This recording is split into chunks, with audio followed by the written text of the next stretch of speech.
قیامت کے دن کچھ لوگ ایسے ہوں گے جن کا روزہ ان کے منہ پر مار دیا جائے گا، ان کی نماز ان کے منہ پر مار دی جائے گی، بلکہ کچھ لوگ ایسے ہوں گے کہ ان کی نمازیں ان کے خلاف گواہی دیں گی، ان کا قیام، ان کے رکوع، ان کے سجود ان کے خلاف گواہی دیں گے۔ میرے محترم بھائیوں، سوچئے وہ لمحہ جب انسان اپنے ان اعمال کو نجات کا ذریعہ سمجھا ہوگا، لیکن وہی اعمال اللہ کے حضور اس کے خلاف گواہی دیں گے۔ یہ کتنا خوفناک منظر ہوگا۔ انسان نے یہ سوچا ہوگا کہ یہ وہ اعمال ہیں جو آج میری بخشش کا ذریعہ بنیں گے، آج میری مغفرت کا ذریعہ بنیں گے، آج قیامت کا دن ہے، نفسا نفسی کا عالم ہے، ہر بندہ ہائے ہائے کی پکار رہا ہے۔ مگر سوچئے وہ لمحہ جب انسان اپنے ان اعمال کو نجات کا ذریعہ سمجھے گا، لیکن وہی اعمال اللہ کے حضور اس کے خلاف گواہی دیں گے۔ اس کی نماز اس کے خلاف گواہی دے گی، اس کا روزہ اس کے خلاف گواہی دے گا، اس کا ہر ایک چھوٹا بڑا عمل اس کے خلاف گواہی دے گا۔ یہ کتنا خوفناک منظر ہوگا، یہ کتنا خوفناک منظر ہوگا کہ ہم نے زندگی بھر روزے رکھے۔ بندہ سوچے گا اللہ میں نے زندگی بھر روزے رکھے، نمازیں پڑھی، نیکیاں کی، مگر وہ سب کچھ میرے خلاف ہو گیا۔ میرے محترم بھائیوں، آج کا بیان سننے کے بعد آپ کے دل کی دنیا ہل کر رہ جائے گی، کیونکہ یہ بیان ہر اس شخص کے لیے ایک سخت وارننگ ہے جو اپنے اعمال کو بہت کچھ سمجھ کر غافل ہو چکا ہے۔ اس لیے گزارش ہے کہ آج کا بیان ضرور سنیں اور دل کے کانوں سے سنیں۔ میرے محترم بھائیوں، قیامت کا دن ایسا ہولناک دن ہوگا کہ اس دن نہ ماں اپنے بچے کو پہچانے گی، نہ بہن اپنے بھائی کو یاد کرے گی، اور نہ دوست اپنے دوست کو دیکھے گا۔ کوئی کسی کا نہیں ہوگا، ہر شخص اپنی نجات کی فکر میں مبتلا ہوگا، ہر شخص اپنی مغفرت کی فکر میں مبتلا ہوگا، ہر آنکھ اشک بار ہوگی، ہر دل خوف سے کانپ رہا ہوگا۔ لیکن اس دن کچھ ایسے بد نصیب بھی ہوں گے جن کا روزہ ان کے منہ پر مار دیا جائے گا، جن کی نماز ان کے خلاف گواہی دے گی، جن کے نیک اعمال خود ان کے دشمن بن جائیں گے۔ بتاؤ ان کے پلے کچھ رہ جائے گا؟ اللہ رب العزت نے فرمایا جو میرے ذکر سے غافل ہوگا میں اس کی زندگی کو تنگ کر دوں گا۔ اللہ کا فرمان ہے میرے محترم بھائیوں، اللہ فرماتا ہے جو میرے ذکر سے غافل ہوگا میں اس کی دنیا بھی تنگ کر دوں گا، میں اس کی آخرت برباد کر دوں گا، اور قیامت کے دن اسے اندھا اٹھاؤں گا۔ اللہ اکبر! سوچنے کی بات ہے، کہیں ہماری نماز، ہمارا روزہ، ہماری نیکیاں بھی اس طرح ضائع ہونے والی تو نہیں ہے میرے محترم بھائیوں۔ اس دن کوئی بہانہ کام نہیں آئے گا، کوئی سفارش نجات کا ذریعہ نہیں بنے گی، بس خالص نیت والے ہی کامیاب ہوں گے اور بد نیت والے ناکام ہو جائیں گے۔ یہاں پر میں تمہیں آنکھوں سے آنسو نکالنے والا ایک واقعہ سناتا ہوں۔ کہتے ہیں کہ کسی بستی میں ایک اللہ والا بزرگ رہتا تھا۔ وہ بزرگ جس کے دل کا تعلق اللہ کی ذات کے ساتھ جڑا ہوا تھا۔ خدارا میرے بھائیوں، جوانوں، اپنے دل کا تعلق اللہ کی ذات کے ساتھ جوڑ لو نا۔ اللہ اکبر! دل کا تعلق اللہ کی ذات کے ساتھ جوڑ لو اور رب کو حاصل کرنے کی کوشش کرو، اپنے رب کو پہچاننے کی کوشش کرو، رب کو راضی کرنے کی اور رب کو حاصل کرنے کی کوشش کرو۔ جب رب تمہارا ہو گیا نا تو سمجھو پھر سب تمہارا ہو گیا۔ جب رب تمہارا ہو گیا، رب کے عشق میں، رب کی محبت میں اور مدینے والی کی محبت میں ایک وہ مقام بھی آتا ہے، ایک وہ لمحہ بھی آتا ہے کہ دعا تو رہی بڑی دور کی بات، انسان صرف سوچتا ہے میرا اللہ پوری کر دیتا ہے، پھر ہاتھ اٹھانے کی ضرورت بھی نہیں پڑتی۔ بس اپنے دل کا تعلق اللہ کی ذات کے ساتھ جوڑ کر دیکھو تو صحیح، اللہ کی ذات بھی یہی آوازیں دے رہی ہے۔ اور میرے بندے، اپنے دل کا تعلق اللہ کی ذات کے ساتھ جوڑ کے دیکھ تو صحیح، بخشش کی حد نہ کر دوں مجھے رب العالمین بھی نہ کہنا، بخشش کی انتہا نہ کر دوں مجھے رب العالمین بھی نہ کہنا۔ ایک بار تو میری چوکھٹ پر آ کر تو دیکھ، میں رب ہو کر تیرا استقبال کروں گا، تجھے ویلکم کہوں گا۔ کہتے ہیں کسی بستی میں ایک اللہ والا بزرگ رہتا تھا، اس کے دل کا تعلق اللہ کی ذات کے ساتھ جڑا ہوا تھا۔ اللہ اکبر، جو ہمیشہ اللہ کے ذکر میں مشغول رہتا تھا۔ جوانوں، دنیا میں 3 طرح کے لوگ رہتے ہیں، ایک وہ جو اللہ کو مانتے ہیں، دوسرے وہ جو اللہ کی مانتے ہیں، ایک وہ جو اللہ کو مانتے ہیں، دوسرے وہ جو اللہ کی مانتے ہیں، تیسرے وہ جن کی اللہ مانتا ہے۔ اب یہ بزرگ وہ تھا جن کی اللہ مانتا تھا۔ کہتے ہیں کسی بستی میں ایک اللہ والا بزرگ رہتا تھا۔ یہ بزرگ ہمیشہ اللہ کے ذکر میں مشغول رہتے تھے، دن کو روزہ رکھتے، پوری رات قیام کرتے تھے، راتوں کو اٹھ کر روتے تھے۔ راتوں کی تنہائیوں میں اٹھ کر رونا میرے اللہ کو بہت زیادہ پسند ہے۔ راتوں کی تنہائیوں میں اٹھ کر گڑ گڑا کر بچوں کی طرح اللہ کی حضور رونا میرے اللہ کو بہت زیادہ پسند ہے۔ وہ اللہ والے دن کو لوگوں کی مدد کرتے، کیونکہ مدد کرنے والا شخص بھی تو اللہ تعالیٰ کا محبوب ہوا ہے نا۔ عبادت اس مقام تک نہیں پہنچاتی جہاں غریب کی مدد پہنچاتی ہے، مخلوق خدا کی مدد پہنچاتی ہے، وہاں تک تو عبادت بھی نہیں پہنچا سکتی۔ وہ عبادت گزار کتنا بڑا عبادت گزار ہوگا، دن کو روزہ رکھتا تھا، پوری رات قیام کرتا، پھر دن کو اللہ کی مخلوق کی مدد کرتا، خدمت کرتا۔ وہ اپنی زبان سے ہمیشہ حکمت کے بول بولتا تھا، حکمت کے الفاظ بولتا تھا۔ ایک دن ایک شخص اس بزرگ کے پاس آیا، اللہ والے کے پاس آیا۔ اس شخص کی آنکھوں میں آنسو تھے، روتا ہوا یہ شخص حاضر ہوا۔ کہا، حضرت میری زندگی مصیبتوں سے بھری پڑی ہے، میں جو بھی کام شروع کرتا ہوں وہ ناکام ہو جاتا ہے، اور بڑی بدقسمتی کی بات یہ ہے کہ میری دعا بھی قبول نہیں ہوتی، میرے گھر میں برکت نہیں آتی، اور میری ہر کوشش ناکام ہو جاتی ہے۔ آخر ایسا کیوں ہو رہا ہے؟ آخر مجھے کیوں لگ رہا ہے کہ میرا اللہ مجھ پر ناراض ہو گیا؟ آخر مجھے کیوں لگتا ہے کہ رحمت کے فرشتے مجھ پر خفا ہو چکے ہیں، اس لیے تو میرے گھر میں نہیں آتے، میرے گھر میں بے برکتی نے ڈیرا ڈال دیا، آخر ایسا کیوں ہو رہا؟ یہ سن کر وہ بزرگ خاموش ہو گیا، تھوڑی دیر کے لیے خاموش رہا، پھر بزرگ نے آنکھیں بند کی اور روتے ہوئے فرمایا، بیٹا میں تمہیں ایک واقعہ سناتا ہوں جو شاید تمہاری زندگی بدل دے۔ اللہ والا اس دکھی آنے والے شخص کو ایک واقعہ سنانے لگا، وہ واقعہ آپ بھی سنیں۔ کہنے لگا، میں تمہیں ایک واقعہ سناتا ہوں جو شاید تمہاری زندگی بدل دے۔ بیٹا، کئی سال پہلے ایک شخص میرے پاس آیا تھا۔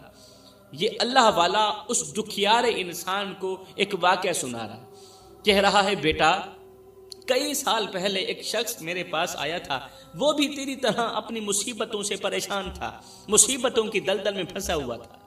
میں نے اس سے کہا کہ بھائی اپنی زندگی پر غور کر اور دیکھ کہ کہیں تیرے اعمال میں کوئی کھوٹ تو نہیں۔ یہ سن کر وہ شخص کانپتے ہوئے میرے سامنے بیٹھ گیا۔ جب میں نے اس آنے والے شخص کو کہا نا کہ اپنے اعمال میں دیکھ کہ کہیں تیرے اعمال کے اندر کوئی کھوٹ تو نہیں ہے نا، کوئی ملاوٹ تو نہیں، میری یہ بات سن کر وہ شخص کانپتے ہوئے میرے سامنے بیٹھ گیا۔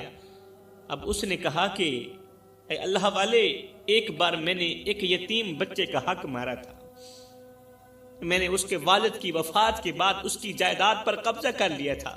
جب میں نے اس کے والد کی جائیداد پر قبضہ کر لیا تو وہ یتیم در در کی ٹھوکریں کھاتا رہا، لیکن میں نے اس کی ایک بھی نہ سنی، میں نے اس کی ایک بھی نہ سنی۔ ہائے! یہ کہتے ہوئے بزرگ نے ایک سرد آہ بھری اور ساتھ ہی روتے ہوئے فرمایا، بیٹا وہ شخص جس نے یتیم کا حق مارا تھا وہ کوئی اور نہیں تھا بلکہ وہ میں ہی تھا۔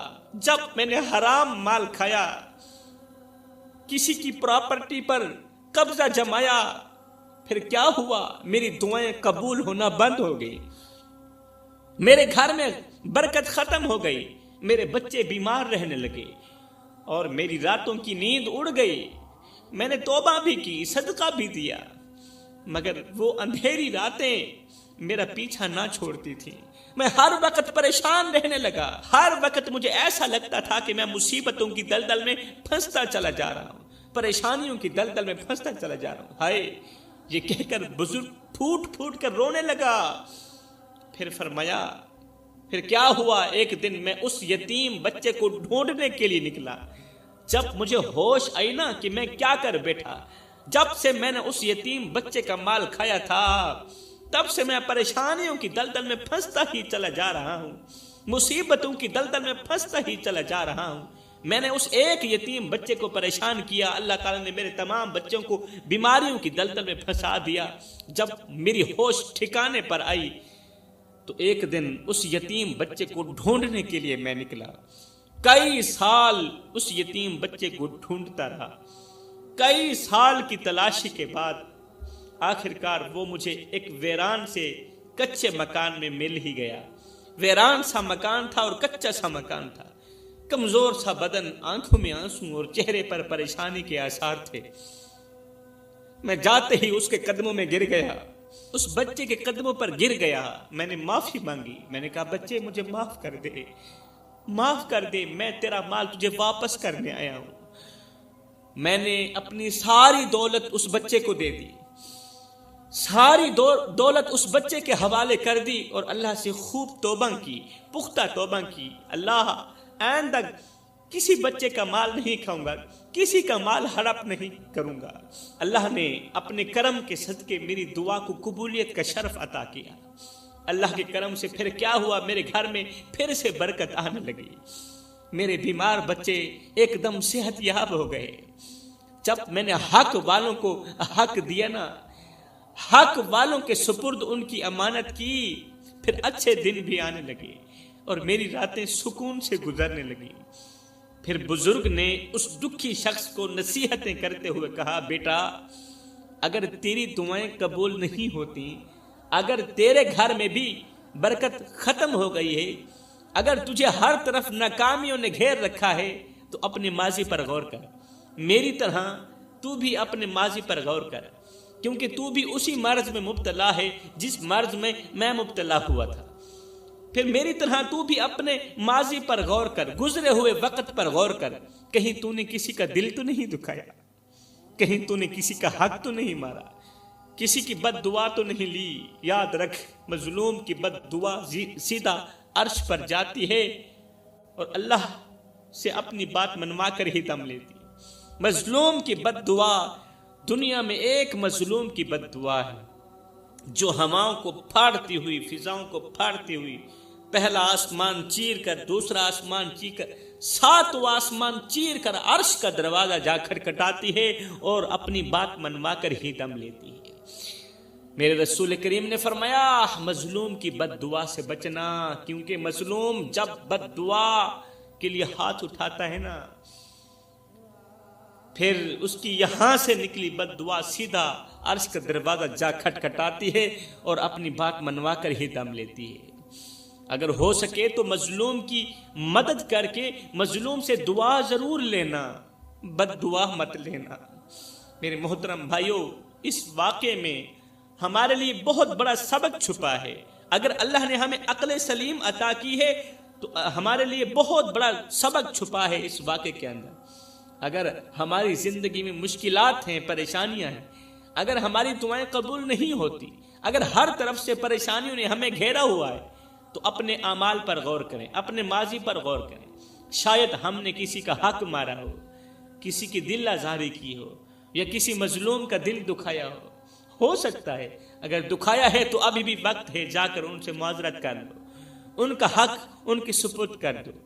اب بات کرتے ہیں کہ وہ کون سے 5 گنہگار لوگ ہیں جن کی قیامت کے دن عبادت ان کے منہ پر مار دی جائے گی۔ آخر وہ کون سے گناہ ہیں؟ آخر وہ لوگ کون سے گناہ کرتے ہیں جن کی وجہ سے ان کے روزے، نمازیں اور دیگر عبادات اللہ کے ہاں قبول نہیں ہوتی؟ فرمایا، پہلا شخص ریاکاری کرنے والا، وہ شخص جو دوسروں کو دکھانے کے لیے عبادت کرتا ہے، یہ وہ بد نصیب ہوتا ہے جو لوگوں کے سامنے بڑا پرہیزگار اور نیک بننے کی کوشش کرتا ہے، مگر حقیقت میں اس کا دل اللہ کے خوف سے بالکل خالی ہوتا ہے۔ وہ مسجد میں بڑے خشوع و خضوع کے ساتھ نماز پڑھتا ہے، لوگوں کے سامنے قرآن کی تلاوت کرتا ہے، صدقہ اور خیرات میں بڑھ چڑھ کر حصہ لیتا ہے، لیکن یہ سب کچھ اللہ کے لیے نہیں بلکہ لوگوں کو متاثر کرنے کے لیے کرتا ہے۔ اللہ نے قرآن پاک میں فرمایا بے شک منافق لوگ اللہ کو دھوکہ دینا چاہتے ہیں، حالانکہ اللہ انہی دھوکہ دینے والوں کو اچھی طرح جانتا ہے۔ یہ جو دھوکے باز فراڈیاں ہیں نا، 2 نمبر ہیں نا، جو اللہ کو بھی دھوکہ دینا چاہتے ہیں، اللہ ان دھوکہ دینے والوں کو اچھی طرح جانتا ہے، ان کی اوقات سے اچھی طرح واقف ہے۔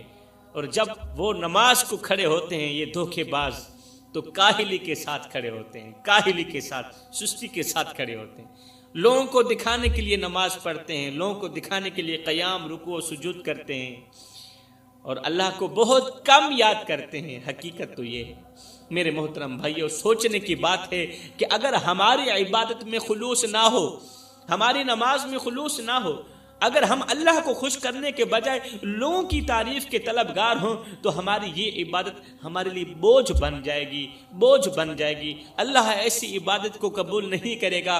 قیامت کے دن یہ عبادت ہمارے منہ پر مار دی جائے گی۔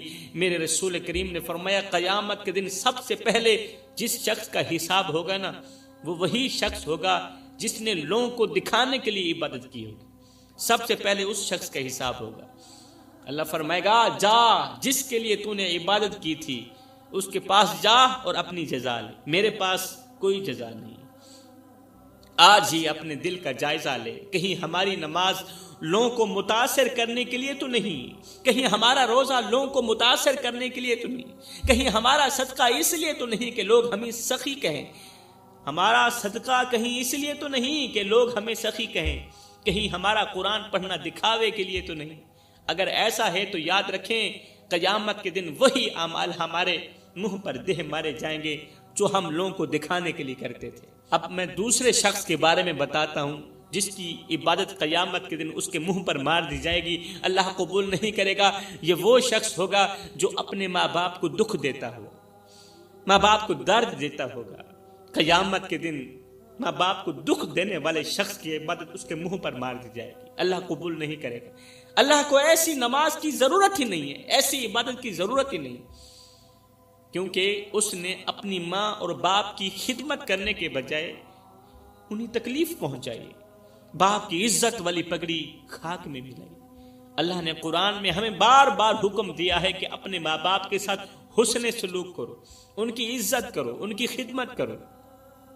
آج کل کے ماں باپ بہت زیادہ پریشان ہیں، بہت زیادہ پریشان ہیں۔ اکثر بچے اپنے والدین کی عزت نہیں کرتے، ماں باپ کی خدمت نہیں کرتے، اور اپنے کاموں میں مشغول رہ کر ان کی تکالیف کا خیال نہیں رکھتے۔ اس دنیا میں ماں باپ اپنی زندگی کی تمام خوشیاں قربان